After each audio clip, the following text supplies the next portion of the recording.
Hello, I'm Amari Jones, and today is Tuesday, May 5th. This is Caffeine TV, your daily news brief, here to take you through 3 headline numbers in just 3 minutes, giving you a different take on everything from housing policy to the Real Housewives. The first number of today is 5. That's the number of months that the family of Tamir Rice has waited for the Cleveland Police Department to complete their investigation into the death of the 12-year-old boy. Now, as you'll remember, Tamir Rice was shot and killed by the Cleveland Police Department while playing with a toy gun in a park back in December. Now, yesterday, the family filed a civil suit against the Cleveland Police Department, and we've discussed the difference between civil suits and criminal suits here before, and the Cleveland Police Department asked them to wait, but Tamir Rice's family says that they can no longer do so. His mother and the rest of her children are living in a homeless shelter because she said she can no longer live within eyeshot of what she calls, quote, the killing field, close quote, of her son, and they haven't had a burial or funeral for Tamir Rice because they might need the body in order to do more autopsies in order to gather evidence. Now, the contrast between the swiftness of the investigation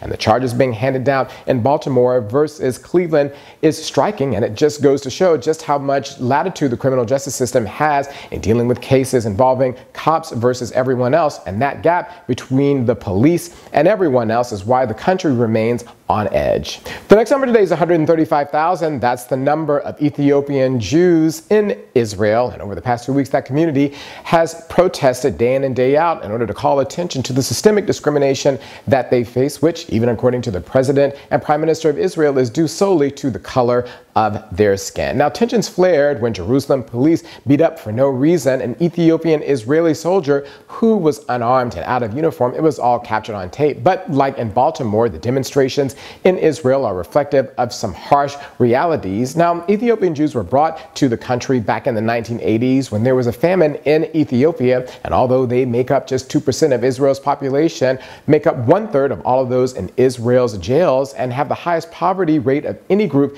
in Israel and routinely face housing and job discrimination. Now, the good news in all of this is that Prime Minister Benjamin Netanyahu of Israel has called on all Israelis to, quote, line up against racial discrimination, close quote, and the President of Israel said that the demonstrations have called attention to, quote, open wounds, close quote, on Israeli society that can no longer be ignored. Well, let's just hope that everyone in Israel holds true to those words. The last number of today is 3. That's the number of people who've announced their intention to run for the Republican presidential nomination in just the last 48 hours. The latest was former Arkansas Governor Mike Huckabee, who announced today in Hope, Arkansas, which is also the home of the last former governor of Arkansas to win the White House. The other two include Carly Fiorina, who is the former CEO of tech giant Hewlett-Packard, but she forgot to register the domain name Carly Fiorina, and someone took it over and put a sad face emoticon for every single person she laid off while CEO. And the other